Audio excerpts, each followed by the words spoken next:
Hello everyone, this is Asra Hashmi and welcome to my channel touch the sky with Asra Hashmi.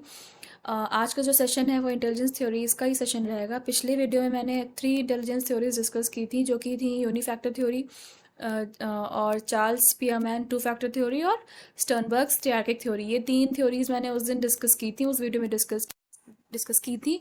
तो आज मैं जो discuss करूंगी वो है Thorndike's multi factor theory of intelligence. ये थ्योरी जो है थॉर्नडाइक ने दी थी, और ये बहुत ही छोटी सी थ्योरी है बट थोड़ी सी इंपॉर्टेंट भी है एग्जाम्स के पॉइंट ऑफ व्यू से। तो आज हम बस एक ये थ्योरी डिस्कस करेंगे, और फिर आगे के वीडियोस में मैं आगे की और जो बाकी की थ्योरीज हैं, जैसे कि सैम्पलिंग थ्योरी और भी एक लियोन थर्स्टन की थ्योरी है, वो आगे की वीडियोस में डिस्कस करूंगी। ओके, चलिए स्टार्ट करते हैं आज का सेशन। तो ये एडवर्ड लियोन थॉर्नडाइक थे। उन्होंने बोला कि जनरल एबिलिटी बिल्कुल, मतलब उन्होंने बिल्कुल जनरल एबिलिटी के कॉन्सेप्ट को खारिज कर दिया, और इनकी जो मल्टी फैक्टर थ्योरी को एनार्किक थ्योरी और सैंड थ्योरी भी कहते हैं, इनके कई नाम हैं। और इन्होंने बोला कि हर एक मेंटल एक्टिविटी जो है वो रिक्वायर करती है कई set of series of skills और टैलेंट, या बहुत सारी सेट ऑफ एबिलिटीज़ हैं जो कि काम करती हैं बुद्धि में, जिसमें कुछ एबिलिटीज़ कॉमन होती हैं। और इनका मतलब ये था कि बुद्धि में ऑल फैक्टर्स ऑफ इंटेलिजेंस काम करता है, जिसमें कि कुछ रिप्रेजेंट करती हैं स्पेसिफिक मेंटल एबिलिटीज़, जो कि अलग अलग होती हैं। हर एक एबिलिटी अलग अलग होती है एक दूसरे से, बट फिर भी कुछ ना कुछ इसमें कुछ कॉमन होता है।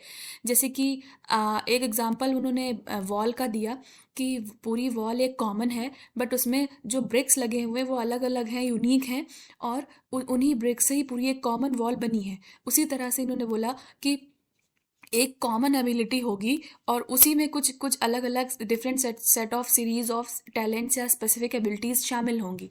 तो एग्जाम्पल के तौर पे हम लोग ये सोच सकते हैं कि किसी को ड्राइविंग पसंद है, तो कोई बाइक चलाता है, कोई कार चलाता है, कोई साइकिल चलाता है। तो ये एबिलिटीज़ अलग अलग हैं, बट फिर भी कुछ ना कुछ तो कॉमन है, ड्राइविंग कॉमन है इसमें।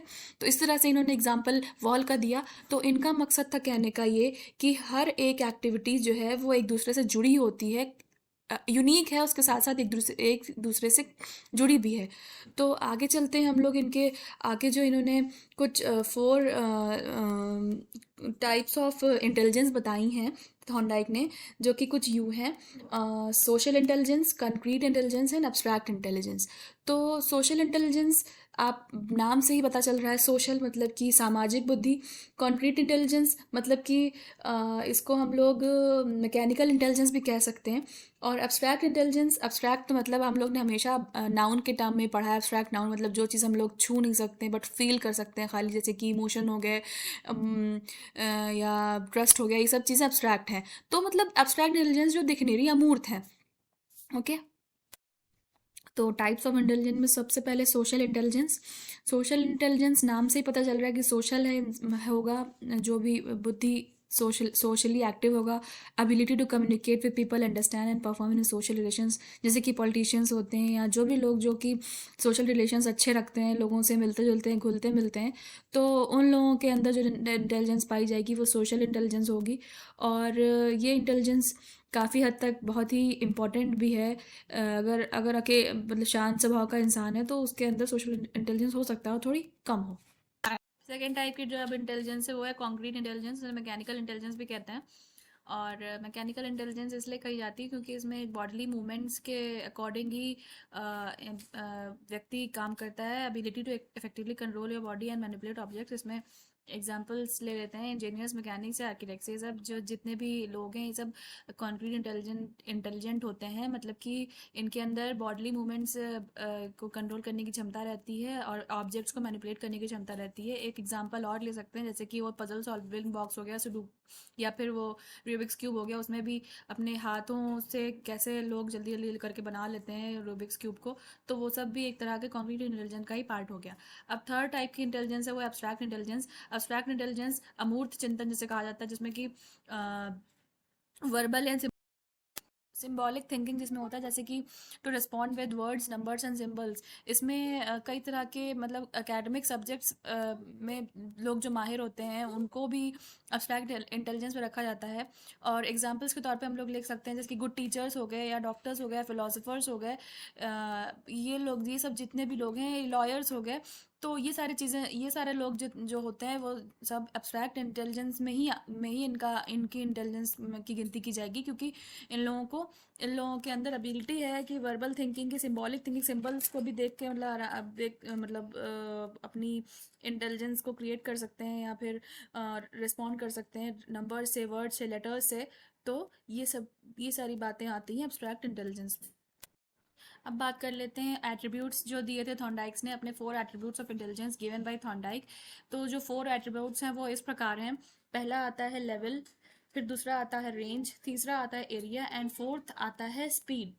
तो अब लेवल में क्या होता है? Level refers to the level of difficulty of a task that can be solve. मतलब कि जो भी कोई टास्क दिया गया है, उस लेवल, किस लेवल का वो टास्क है, किस लेवल का वो डिफिकल्टी का टास्क है, उसके ऊपर भी ये इंटेलिजेंस का एक एट्रीब्यूट का रोल प्ले करता है। फिर सेकेंड नंबर आता है रेंज का। रेंज मतलब कि refers to a number of task at only given degree of difficulty.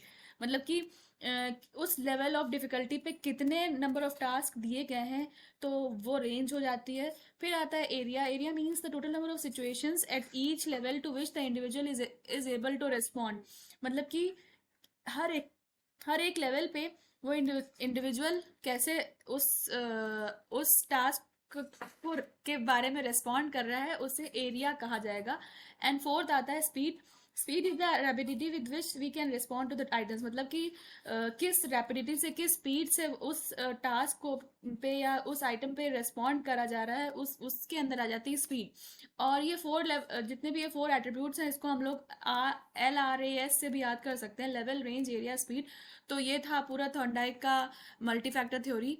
And I hope आप लोग को समझ में आया होगा।